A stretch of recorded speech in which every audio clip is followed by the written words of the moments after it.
It was just announced that the federal student loan benefits during COVID have been extended until January 31st, 2021.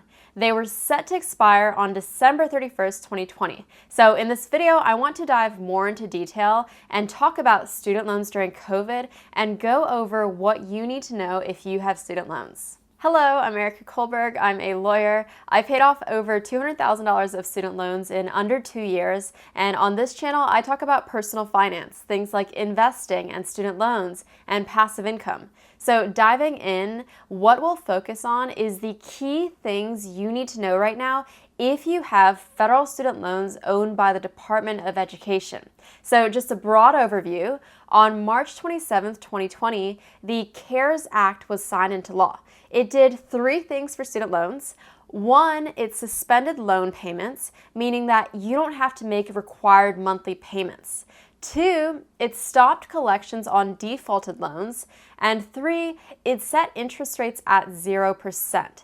These 3 benefits were set to expire at the end of September, but then in August, President Trump signed a memorandum that extended these benefits until December 31st, 2020.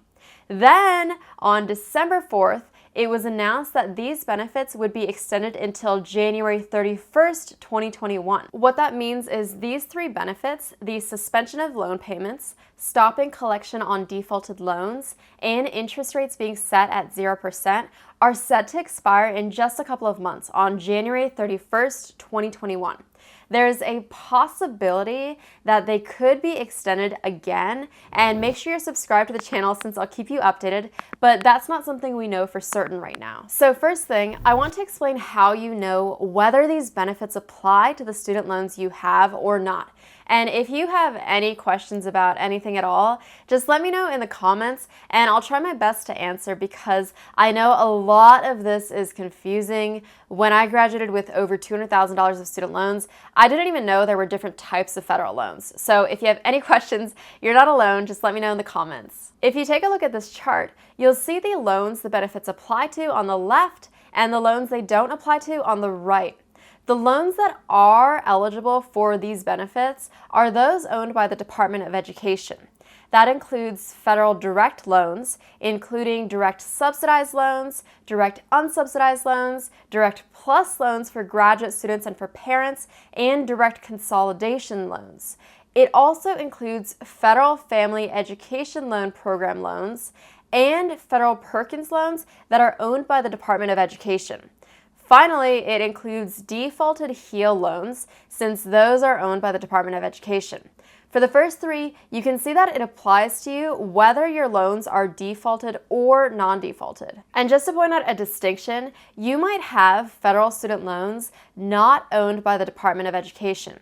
So I graduated from law school, as you know, with over $200,000 of loans, and I had an $8,000 federal Perkins loan, but this was actually owned by my school, Georgetown, and not the Department of Education. So that's the difference. So when I say federal student loans in this video, I'm referring to federal student loans owned by the Department of Education. So if you look over on the right side, you'll see a list of the student loans not eligible for these benefits. Number 1 is private student loans. 2 is federal family education loan program loans owned by commercial lenders. And 3 is federal Perkins loans that are owned by the school you attended. So again, that's what mine was. It was owned by my school, so it would not have been eligible for the benefits like the 0% interest rate. And if you don't know what kind of student loans you have, or whether or not they are owned by the Department of Education, no worries, because just between us, I had no idea when I graduated. I didn't even know how to find the information. So I'll quickly show you.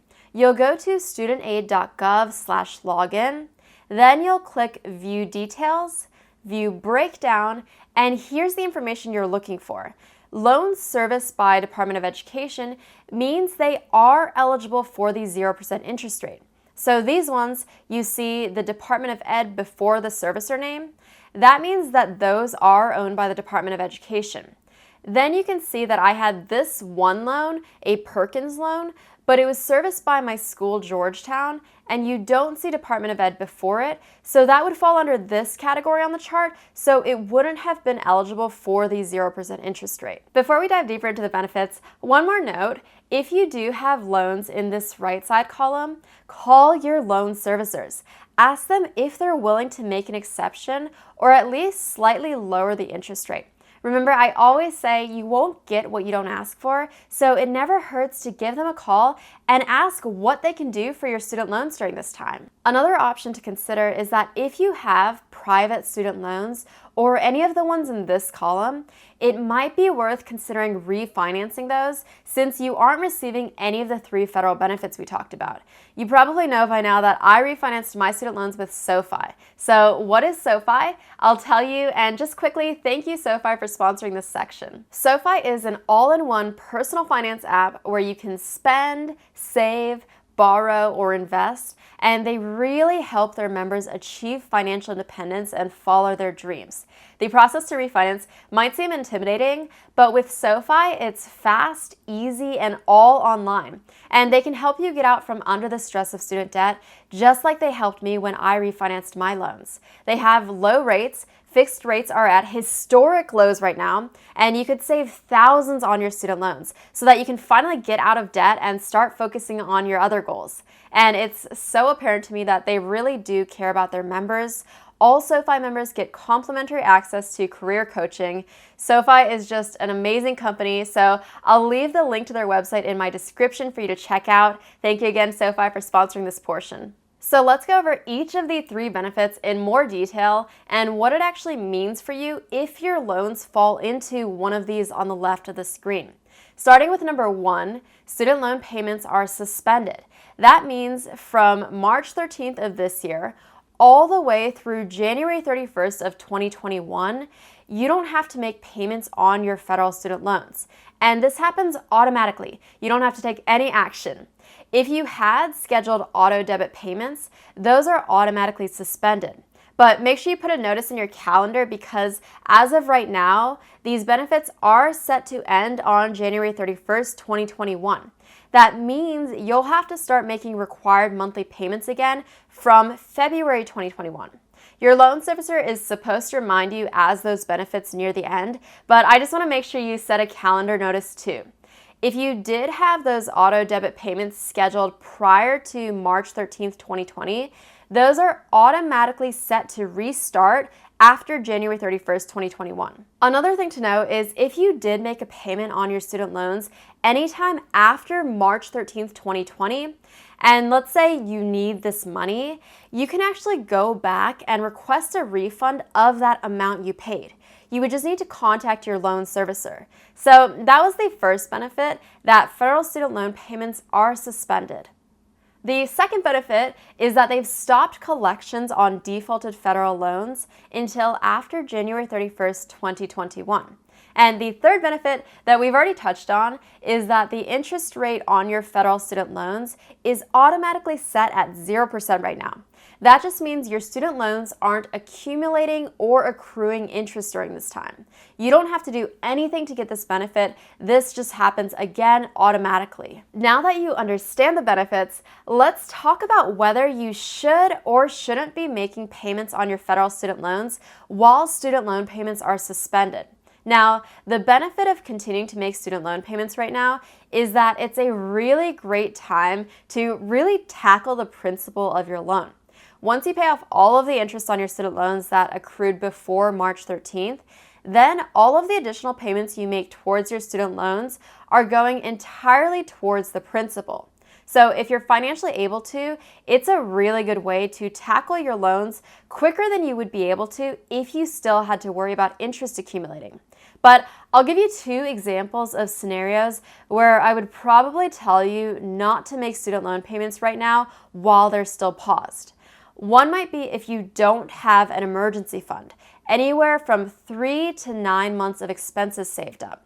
I think in this current environment we're in, with unemployment still at 6.9%, it is so important to have money saved up for those worst case scenarios. So if that's you, I'd say watch this video on starting a budget, then just work really hard to build up that emergency fund and put that money that you would have had to use for a student loan payment into your emergency fund. I'll give you another scenario. If you're set with an emergency fund, but have high interest debt like credit card debt, that's what I think might be worth targeting right now. So anything that you would have normally put towards your student loans, take that money and instead put it towards your high interest debt. Now, let's say that you have your emergency fund and you don't have high interest debt, so you decide that you do still want to make payments during this time while student loan payments are suspended. You have two choices.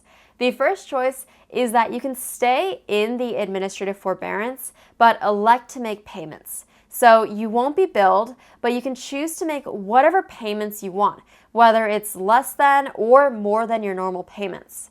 With this first choice, you might not be able to resume auto debit payments and would instead just make manual payments each time you wanted to pay off a portion of your student loans. Now, the second choice is that you can opt out of the administrative forbearance. By doing this, you're saying, I don't want my student loan payments suspended anymore, so then you'll start getting billed again. If you had auto debit payments scheduled, those will resume, or if you didn't have them scheduled before, you can start them. For either of these two options, you'll contact your loan servicer to get started. Now, let's say that you chose option 2 to opt out of the administrative forbearance, but then your income decreases or something happens and you want to get back into the administrative forbearance. If this happens, you'll want to contact your loan servicer immediately to discuss options. I am going to go ahead and leave the link to studentaid.gov in the description below so you can find out what kinds of student loans you have, and also some links to articles that I think will help you.